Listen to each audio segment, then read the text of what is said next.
You think you know the story of Adam. First guy, garden, maybe some trouble with fruit. Okay, well, let's maybe challenge that a bit. What if what we've always heard is just scratching the surface? Exactly. What if there's something much deeper in the original texts? Yeah.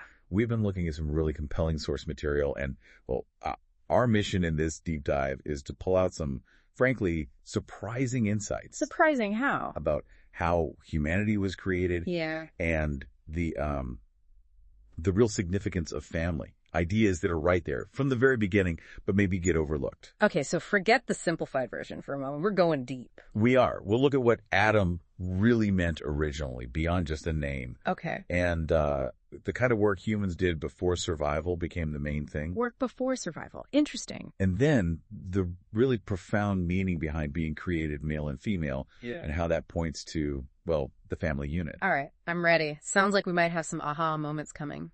I think so. Yeah. So first off, this idea of Adam, it seems Adam wasn't just the first man's name, not initially anyway.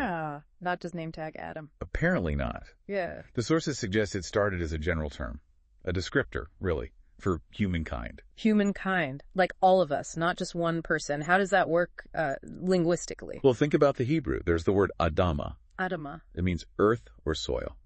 And Adam comes directly from that root.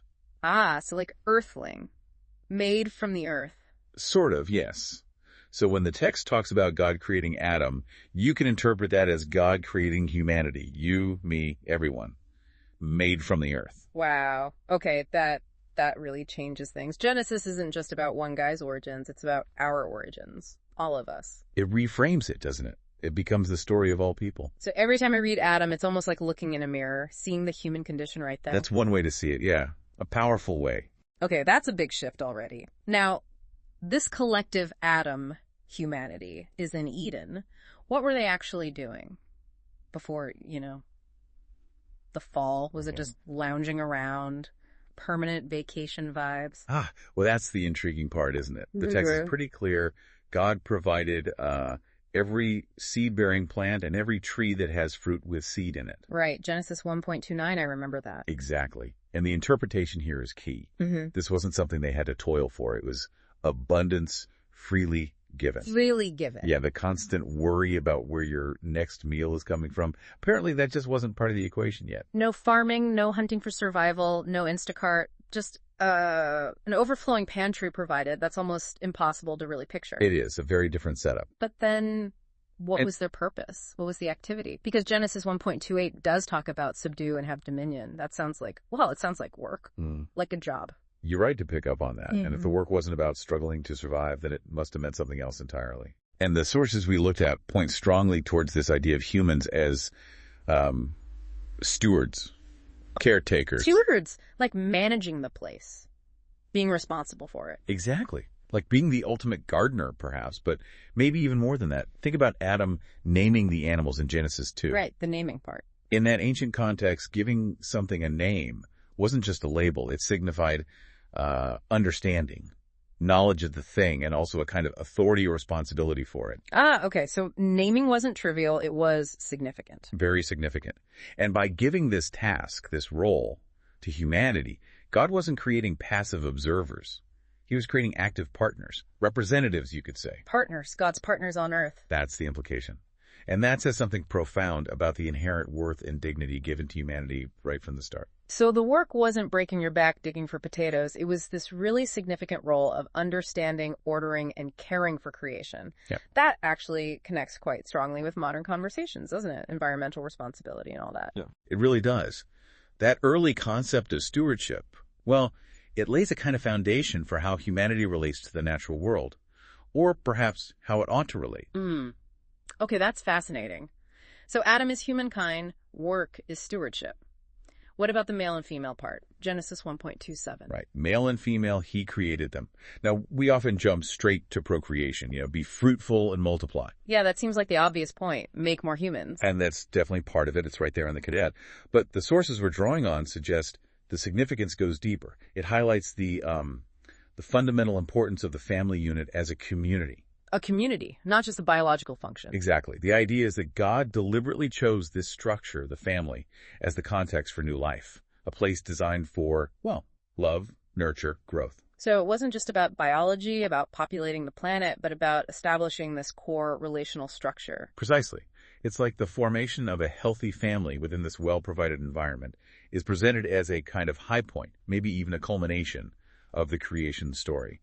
A high point. Wow. It suggests these bonds, these family relationships, are absolutely central to God's design for how humans should flourish. And you mentioned our source material brings in examples from tradition to kind of underline this. Yes, absolutely. Yeah. Think about how highly marriage is valued in, say, Jewish tradition. Okay. Or, the New Testament story of Jesus, his first recorded miracle happens where? At a wedding in Cana. Right. Turning water into wine at a wedding celebration. Exactly. It's symbolically significant. Yeah. And then you look at the law in the Old Testament. Things like newly married men being exempt from going to war for a whole year. A year off or more just Yeah. because you got married. Yes, to establish the home. Yeah. And conversely, look at the strict prohibitions against things like adultery.